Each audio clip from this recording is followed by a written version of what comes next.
We see it every day, on the news, in the media. Confrontations between people with mental illness and authorities. In the worst cases, these encounters end in tragedy. Or people with mental health issues find themselves being run into a dysfunctional prison system instead of getting the appropriate care.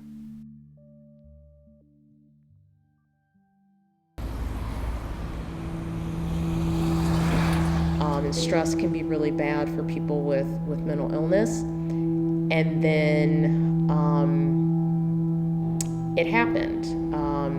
I had a psychotic break. And I never thought that could have happened to me. I had symptoms of a lot of different mental health issues, anxiety, depression, mania, all kinds of stuff. But I had never heard a voice before, and that happened. I had never had a delusion. I began thinking I was God. I could not make that delusion go away, and I started believing it. And when I heard the voice, I knew I was in serious trouble, and I knew I needed to get help. I ended up threatening to harm this woman who I wasn't even mad at, but in a delusional mental state, I was just doing things that didn't make any sense.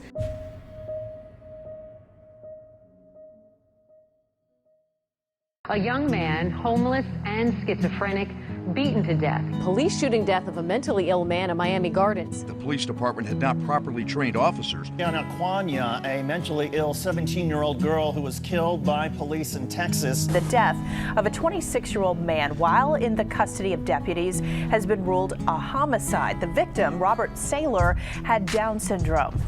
There are a series of trainings that law enforcement need, that exist, that are great.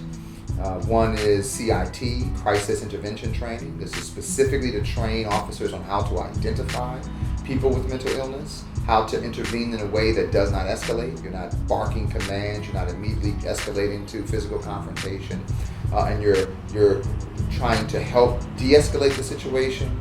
You're calming the situation and trying to immediately get that person to a place of help.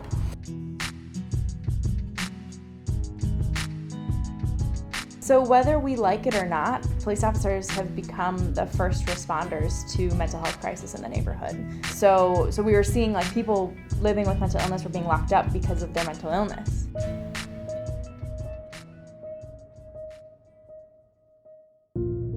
You see the man in the green we now know is 35-year-old Glenn Broadnax lie down in the middle of the street. After that, he starts to run out into traffic with police on his tail. Then the shots. Go, go, go, go, go, go, go. Just stay, get out, get down, get down. But because the NYPD have not had the training to work with people with mental illness, they can't differentiate a person with mental illness with, someone who's really trying to actually hurt someone. I was here with my cousin when I realized, oh my gosh, we're in the middle of a shooting. So we were literally here, like standing here, and I realized that we're in the middle of a shooting. I grabbed my cousin and I just said, let's run. And as we ran this way, that's when the bullet hit me.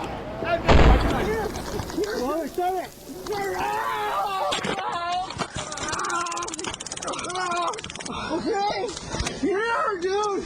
Here, just come. Please, come on. Please don't, dude. Please. Hypervigilance in the sense of who you may normally think is there to protect you may be the police. You in fact may see them as people who are against you. Previous exposure to trauma really can lead people to feel unsafe, and that would include the police. And heaven forbid they are arrested and treated in a certain way, then that just reinforces who you can really trust.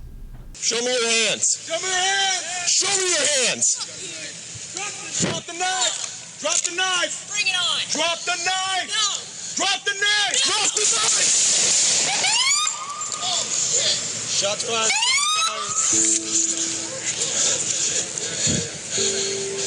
Don't move! Don't move! Hey!